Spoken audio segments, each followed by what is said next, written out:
Excellent. Well, welcome back. I'm Ali Uren. I've got Marc Lawn with me. Marc, you always come back and put yourself in the hot seat again, don't you? Yep. Sucker for punishment. Is that what the phrase is? It's something. It's something, and I love it. And as I said to you last time, I was talking with someone else totally unrelated to the last video that we did, and the feedback was really, really encouraging and really, really positive about, obviously, how we had fun. There was intelligence, there was challenge, and how we played off one another. So let's do this again, shall we, with a slightly different topic that we'll set up Yeah. for the people. But before we get there, I'll do a brief intro and then throw it over to you, and then we'll start. Yeah. So Yeah. for those of you that don't know me, I'm Ali Uren. I own a business called Kickstart. I work with leaders to make sure that they have what they need to be able to manage organisational brain drain through really leveraging the IP of their teams in a way that hasn't been done before, and make the most of the talent that they have in their team, and make sure that when people are leaving the organisation, wisdom isn't walking out the door with them as well too. So we're going to talk a bit more about that space as well. And Marc, do you want to just give us a brief intro about yourself and Headspace Strategies? Absolutely. So, yep, Marc Lawn, Headspace Strategies. The background gives it away. I work with international businesses, so by nature complex on that basis. And I work really at the intersection of strategy, sustainability, and operations. So how do you get stuff done? It's great having a great idea, but how do you take that great idea and make it happen in reality? Which is where we cross over, because obviously L&D and the HR and the people talent side of things is an area where we fall down quite regularly. Yes, we do, which is a lovely inroads into what we're going to talk about today. Because, like I said, if you're not following Marc, do it, because Marc will make you laugh, will shock you, will concern you with some of the things going on in the world, will give you ways to stretch your thinking. And so this video has come off of a post that you wrote a couple of weeks ago, about the inability or some of the statistics, right? And I actually reposted with my own thoughts after that and wanted to do a video around it about the lack of, suppose, follow through and the disconnect between strategy and L&D, and actually going forward and doing something with it that actually brings about measurable commercial outcome, and how there's such a disconnect.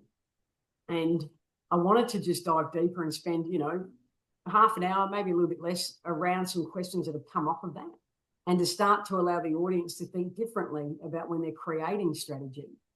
How to start to think about, well, how do we, like you said, an idea is great, but it's in the implementation that the magic happens too, right?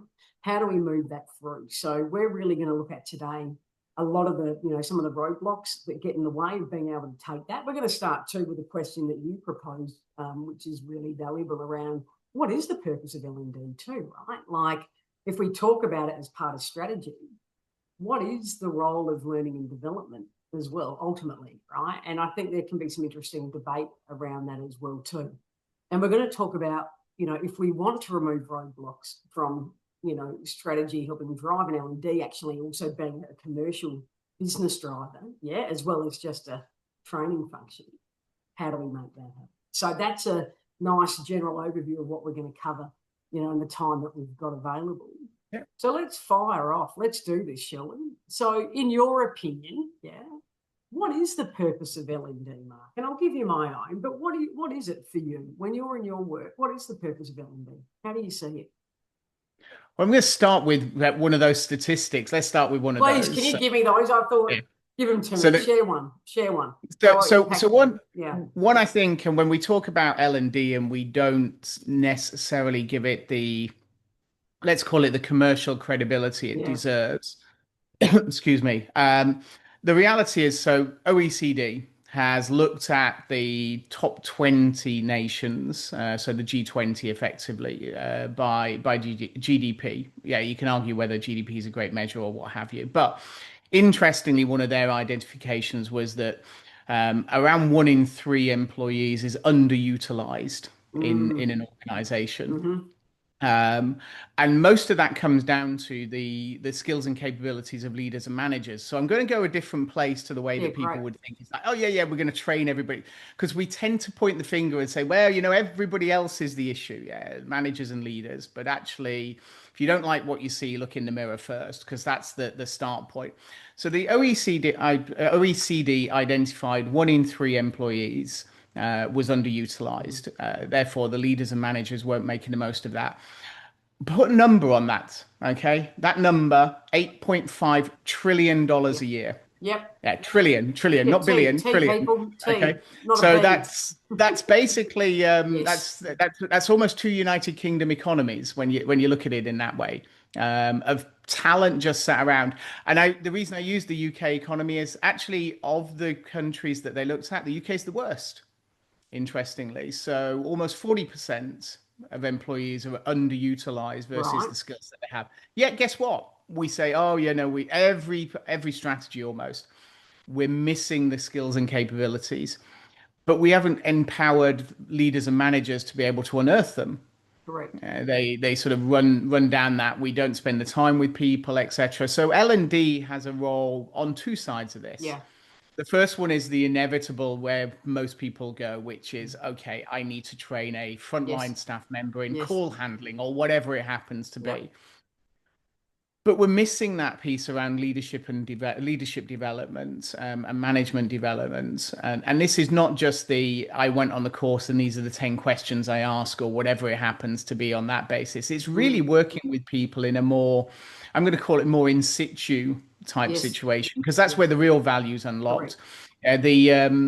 Being slightly contentious, the sheep dip approach to training is not great, because what it does is it takes us down to the lowest common denominator, and we generally end up finding that L&D spend their lives doing things like anti-bribery and corruption, training. Now, don't get me wrong, that's important. It's a compliance piece. Yes. But it's a compliance piece. It isn't a piece that then adds additional value. It's a Correct. risk management piece. Yeah, and we've got to move away from NLD being risk management function or an extension of it. And so, can I ask you? That's very interesting too. And the UK, one of the UK's performed worse as well. We might get to that in this one, and if not, we'll be looking at it further, because I think that you would have a lot of valuable intel around that. So when you're looking at strategic pieces, right? Like obviously you create, strategies and work with your clients to be able to, evolve their own thinking and ability around that and how they're going to get value from it. What are you seeing or you'll either be, you're seeing so many strategic plans, no doubt, in your life, Mark. When you look at where L&D typically features in a strategic plan, all right, well, first, does it feature in there? And if it does, what does it look like? Like, what would we tend to find if we go snooping around for where L&D features in strategic plans? What might we find, if anything? Yes, so my experience is it features. The disconnect, though, is that we have a beautiful slide or set of slides that might talk about the skills and capabilities we need for the organization. And then back in Gotham City, when we go back to work, effectively, we go back to business as usual and we forget about that.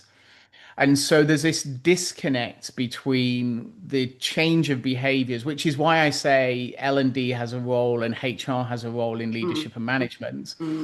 We walk away and we forget about those things. We expect the world, a lot of the time, we expect the world to change just because we willed it into action, as opposed to we did something. We thought about it. Oh, right. Okay, then. So therefore, as a result, it's changed. And you've heard me say plenty of times before, is change that's something we do with people, not to them. Yes.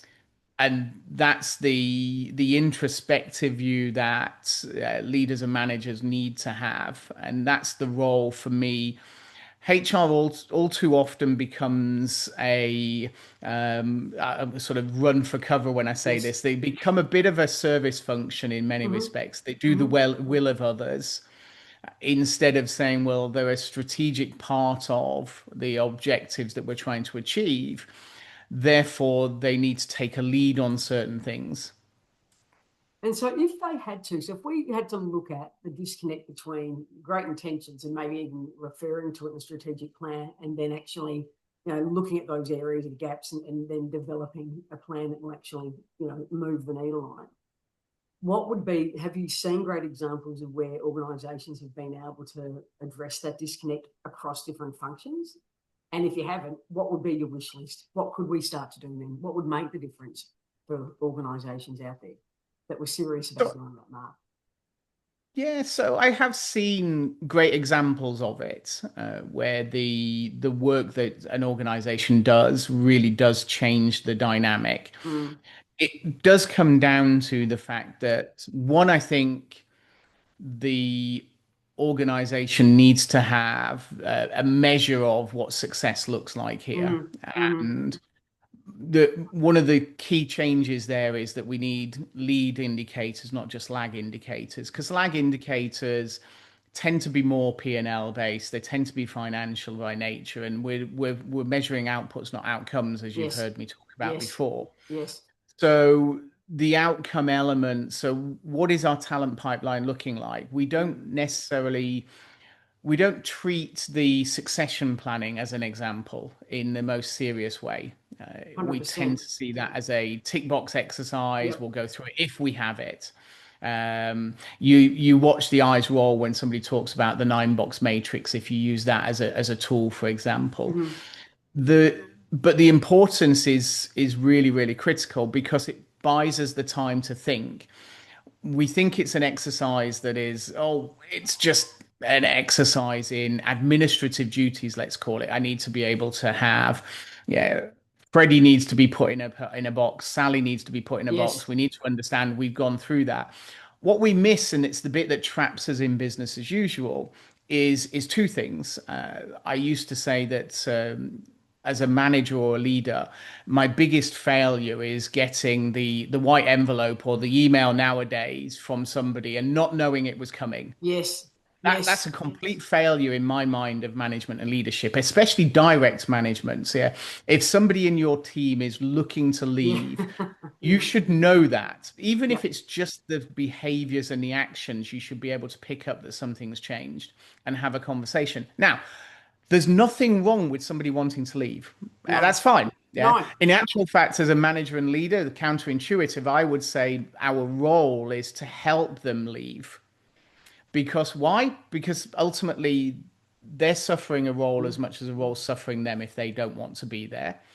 And fundamentally, if we can help them leave, then there's better goodwill between the organization and them along the way, as opposed to this long burning out sort of relationship. So there's an element of that runs around in my mind. The second part then is that we as managers and leaders, we don't think about the development of an individual in a way. So it knocks on from that, which is ultimately, even if a person doesn't leave an organization, they may leave a role. And if we're not thinking about the skills and capabilities and the exposure to experiences that somebody needs to be able to backfill in that role, again, we're failing ourselves and we're failing the organization. So in fairness to, and I'll try and balance the conversation a bit, which is in fairness to managers and leaders, nowadays we place too much emphasis on them doing things. They are too busy doing stuff, because everything is about, well, what did you deliver? Yeah. And we've forgotten that leadership is about delivering things through people. It's about enabling an organization. And we've forgotten that. So we've got leaders in the C-suite that's like, right, well, what projects did you deliver? No. What did you deliver today? And it's like the most insane conversation. So we find ourselves going round and round in circles a bit. Now, those organizations that do that well and unpick those two fundamentals in my mind, which is understand the people and their motivations and liberate, let's call it, the management and leadership to do a management and leadership role, make huge progress. But it sounds counterintuitive in this world where we're driving for efficiency. We've lost effectiveness as a result. And so we get caught on the hamster wheel. Yeah. So if you had to summarize, and this is very good, and I agree with you. I think, we can't talk succession planning unless we have robust L&D as part of that as well too, right? Like, you just can't have it. And I know you've alluded to that, and I've only had a conversation this morning, because I'm in Australia and you're in the UK, around that very thing. Yeah, we have to stop talking about succession planning unless we are able to sort this and have robust processes, systems, relationships, conditions, environments, the whole piece, right? It's the whole piece. So if you had to look at some of those cultural traits, if we could just say, you know, when you talk about what some of those organizations that are doing it well, yeah, that are taking the strategic, the goals, the aims, the mission, and converting that into real difference, what are some of the cultural traits of those organizations? Like, what are we looking at in terms of their own sort of cultural personality? What do they have? Is there commonality between them, do you think? I think the big thing, which is quite an interesting one, is it's collective success rather than individual success. It's finding the Hallelujah. It's balance a we, not between me, isn't it? It's a we, not it me, Mark. I is. was also talking about that today, yeah, about taking it, if I can just say that quickly, taking it from an individual sort of perspective, where learning or training has always been about the individual, sits with the individual, yeah, about what they know and what they're going to get, rather than the generosity and the smartness of making it about the collective. Sorry, I just had to get excited on that. No. I think that's it. It's important, isn't it? It really is important. It's a change And in that's not mindset. saying, and that's not saying that we become all we and no me. No. Yeah, there is a balance. There's Yes. always a balance, Yeah. but we tend to focus more on the me than the we. We tend to be right. Okay, Ali, what did you do? How have you done this? What are you going to do about? And you can abdicate responsibility in that scenario. As Ali, what are you doing about your development and your training? And it's like, well, there's no ownership in that scenario. So whether it's projects, whether it's customer visits, whether it's training and development, whatever it happens to be, the more we get to a balance of the collective versus the individual, the better the success factor I find in that scenario. That's really the key change in all of this, because there's a collected ownership in the end outcome that comes along, as opposed to Ali, go and get your development plan and you go and learn Python, but actually what I really wanted you to learn was a bit more about Excel or whatever it happens to be. We abdicate responsibility, then we're surprised by the outcome, which is that we don't get what we want or feel we need, and then it just goes round and round in circles. There's this tension. And so any other values, any other traits that you see? So definitely the collective rather than the individual. Not all the time, but like you said, certainly a focus on that generosity as well too, of how learnings, wisdoms, organisational memory, IP, you know, is shared across the team. Any other traits at all that you see that are going to be even more, you know, if you think about where we're going and how much we can predict anyway, but other valuable traits in terms of cultural characteristics that you think organisations need to start thinking about, maybe then introducing into how they operate and show up? So a true belief in lifelong learning, continuous professional development, whatever it happens to be, not just we advocate it and it sits in a document and stays there. There's a true support around it in terms of that. And that can be all manner of development. That isn't just we send somebody on a training program every so often, whatever it happens to be. So there's a broader element of that. And it can range from, I mean, organizations do support on charitable giving or whatever it happens to be, and time served, etc. All of those things help individuals. So there's a piece around that that's really, really important. But fundamentally, I think the other big point in this is that leaders and managers live it. They not only role model that they expect people to develop. So just because you're in the C-suite doesn't mean you've arrived. Yeah, that's it. Yeah, no more learning ever again. So Sorry, Mark. Go on. No, go on. No, I was going to say that complacency as well, and I think something that I've seen as well, and I think we need to challenge it because I think it's not healthy and it's also very risky, is that we assume, assumptions are so dangerous, but that certain people, because they fulfill certain roles, have certain skill sets, capabilities, talents, and so forth. Yeah. And so we also think, well, nothing to see here. They have nothing to learn or develop. Don't go there, right? And we know that's not true. We just know, right? There is no future proofing. We are always evolving. We will always face new challenges and problems we haven't even predicted probably yet, right? Or don't even know about. And so that ability to create an environment where leaders and managers can be open and honest too, right? And saying that I either don't have this, or I'm struggling with that, or, you know, I'm out of my depth on this, or I need to develop further in that. I feel that is missing. And I also think it's a great opportunity, right, for the organisations that are willing and can create those environments, because that's where the magic will happen too, right? But a lot of the time, as we said, there's this, it's the ego perhaps, but also the expectation that, yeah, you hold certain roles, everything's cool, nothing to see here. And I think that we need to respectfully challenge that and bring different perspectives, don't you think? You know? Yeah.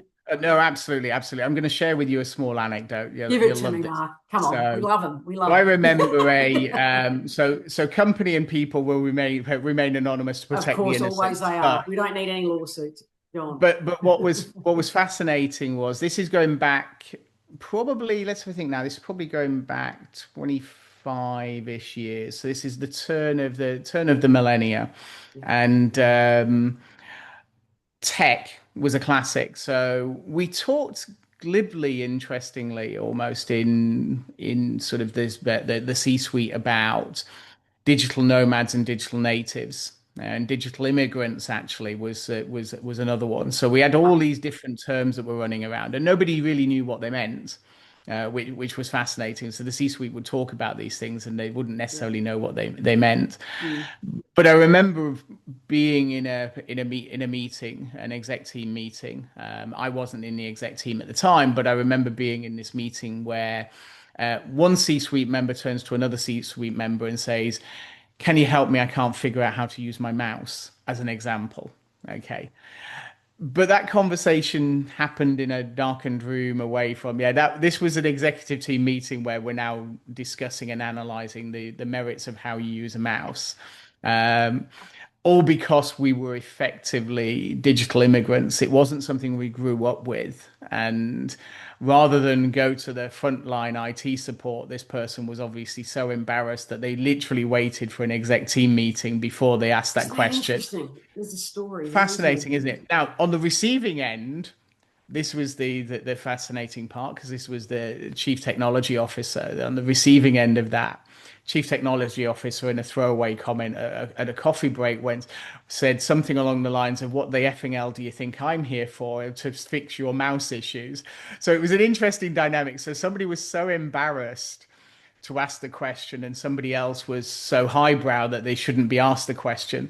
And then I think that gives you a really interesting insight as to why, in essence, that we get this situation where people find it difficult to be able to ask what appears to be a dumb question, which could be lots of other people are going, "Well, I don't know how to figure out that mouse," and they're all sat there watching intently. The full person was thrown in. That's quite interesting, isn't it? Talk about the dynamic around.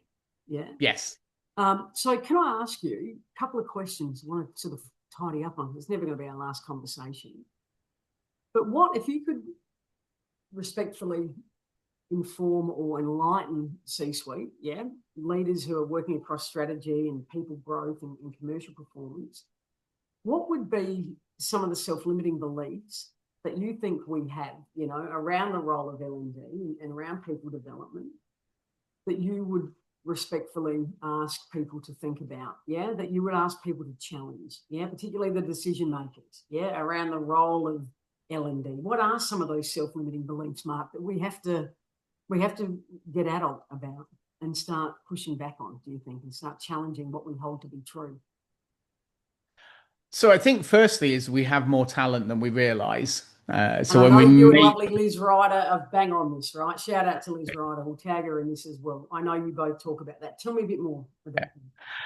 There's so much more. We put people in a box. We say this is a role. This is the issue, actually, almost, about creating organizational charts that have then the job descriptions and the person specifications, because we ignore the other things that somebody brings, and we're so focused. We won't actually allow ourselves, unless somebody's got 80% of a job description covered, or the people specification. We say we want to develop people, but then it's, unless somebody's an absolute fit and can hit the ground running, all that sort of stuff. Those phrases that we use, we've got to change that language. We won't develop an organization if we won't allow an organization to develop. Okay, that's the reality. And the OECD piece that I mentioned, also, there's another report that they had, which was by buying people in each time, You pay normally up to about a 20% premium for buying somebody in who's ready made in whatever version you want. What we don't see is there's the hidden cost to that as well, which is existing employees going, hang on, there's a glass ceiling here. I've got all those skills. You just didn't recognize them. So therefore, I'm going to take my skills elsewhere. Why do we always talk about, oh, well, people left and they blossomed somewhere else? Well, pardon the expression, but no shit, Sherlock, really. The skill was there. We just didn't unearth it. So I think there's a cultural element about we need to understand more than the job. That's an important point. We understand the job. We don't really understand the person. Right. We keep it at that level, and we need to know more about that. And that's a role not only for management, but it's a role for L&D. So for me, L&D is not just about the training. It's also about the understanding. Where are these skills there? So the skills audits, etc. All of those things, because we can't do a proper well thought out development program if we don't have a proper well thought out skills understanding of what we've got already today. So there's a big piece in the midst of all of that of understanding what we truly have and where are the gaps. Let's demystify how big the gaps are, because I think they're not as big as people may realize. You know, people come in, middle managers might have 10 years of experience somewhere else, yet our view is, well, the 2 years they did this role. The number of times I've seen organizations where people that might have been 10 years in role, both people having a conversation, and somebody will say, well, you know, I worked in a restaurant when I started. Well, I never knew that. It's like you've been working together a decade and you have zero understanding of what somebody else did at some point in time. And there's where all the skills get lost. And that's a fun, that for me, if there was one big thing, that's that fundamental understanding of what we truly have, and therefore what do we truly need, and the approach and the attitude to that. So that's good. You've answered my last question. So let's come back for a minute, Mark, before we get off of that. Yeah. So making space for genuine dialogue as well too. Yeah. Understanding that person holistically as well. Yeah. So actually seeing it as an investment, because it's not a quick thing too, right? Like to understand, like you said, the skills, the talent, the potential, you know, the way in which someone will show up and bring value. So definitely making sure that there is opportunity and space to do that work together. Yeah. And as you said, to ask respectfully curious questions, right? Like different dialogue. Yeah. If we want different and want to learn, we must ask different questions. And that's a skill set in itself, right? Like not everyone's born knowing how to ask, you know, those questions that bring out the best in people and allow them to also be open, forthcoming and transparent as well too. Yeah. So that would be number one. Then let me ask you the next thing. What else would you add to the mix? What else would need to be true? If we're going to say, yep, we're going to start to move and remove the disconnect between strategy and L&D and start to really set the scene for those outcomes and impacts to deliver commercial performance as well as human performance and growth, what else would need to be true? If you had to have one or two more things that you'd add in closing, what else would need to be true about how we operate and connect to one another? So L&D need to be at the table at those conversations on a regular basis, whether that's team meetings, whether that's exec meetings, whatever it happens to be. There's got to be a cadence around this. Writing the document and coming back 5 years later and saying, oh, we made no progress, and that was pretty much the two conversations you had. Guess what? That's always going to end up in an area of disappointment. So it has to live and breathe. Has to live and breathe. We've identified these 4 skills that we need, these capabilities, and how are we progressing against that? We would do that with anything else, but we tend not to do it in the people world. And I think in the people world, it's partly because we think that there's a quick fix, which is called, we can just hire somebody. Well, don't worry, if the proverbial hits the fan, we can hire someone. It doesn't work that well, as we know. And we get to that rush hiring, and all of a sudden, 12 months later, you're still looking for somebody. And quite often that's because by not having those ongoing conversations, we conflate certain things where we're expecting skills to come together in one human being that not only turns them into a unicorn, we're looking for a purple spotted unicorn just to make it even worse. Yeah. So we're fundamentally looking for something. Now, if we'd had that conversation, we'd understand that, oh, actually, that should be two roles. So there's a knock-on implication around it's this role and that role. It can't be one, it's got to be multiple, whatever it happens to be. So we've got to live and breathe it. That would be the second big one. Yeah. The third big one is then for me is about the conversations that we're having with individuals. So whether that's performance reviews, its updates, etc., etc. How many one-to-ones are right? Tell me what you did in the last week. Yeah, how are you getting on with the project? That's it. Well, we have all these interactions with people in organizations, yet we still get that feedback at the end of the year that people were surprised on their performance review. Well, that's because we never talked about performance and development in Yeah. 51 weeks. And then all of a sudden we had an extended meeting, and in week 52, we went, ta-da, we think you're useless. Bang. Yeah. Exactly. And that's, or we don't think you're as good as you thought you were. Yes, we disagree. That surprise. But we have this transactional piece for 51 weeks of the year, which gives no indication because it's, oh, yeah, great, you're doing that on that. Oh, you're great. What can I do to help you on that project? It becomes very transactional. Yes. There's no Yes. further conversation.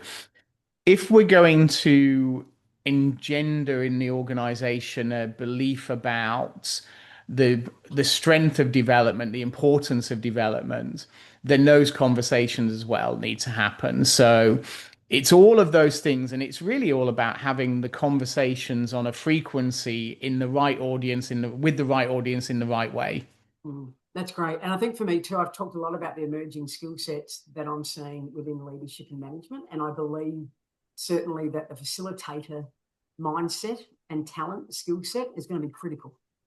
Yeah, which also comes back to the assessment piece as well, right? So when I look at my skill set, and obviously that's a very small part of what I do in business, but that the facilitator of ideas, of performance, of development, of assessment, of growth, all of those elements, if you are working with people and responsible for the development of those people and the business, that is going to be critical.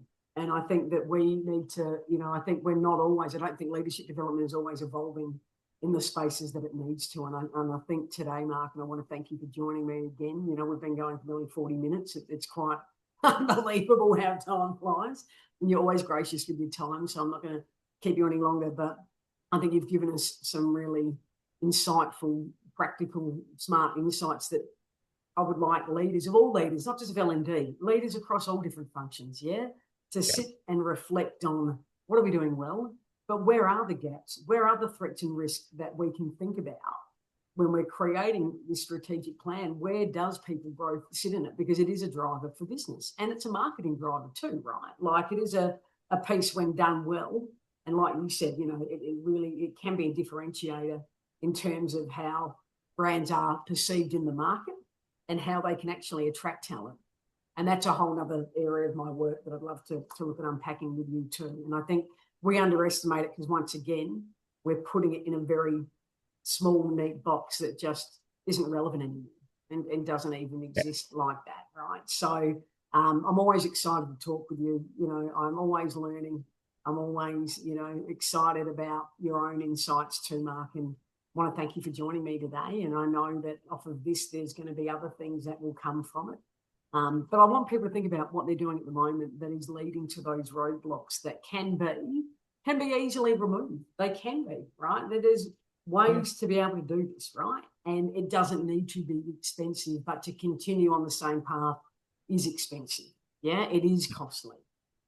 So yeah, any parting comments, Mark? I mean, you didn't love video. Now I can't get you off video. So I'm great.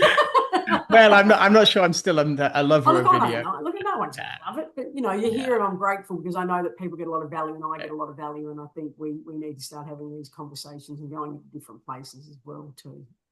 Yeah, no. I think look, you mentioned the cost element. For me, it's the hidden cost. It's the cost of not doing this. And we've seen that time and time again. We see the fact of people leaving, etc. We've got to stop being so focused on a task and start thinking about the broader system. How do we get the system working? And that only happens by having a broader conversation around talent and how it interacts with each other. Well, I think we've got more to discuss in the not too distant future. Yeah. If you're going to come back and join me, say you will, Mark. Can't say you won't. Yeah, absolutely. Absolutely.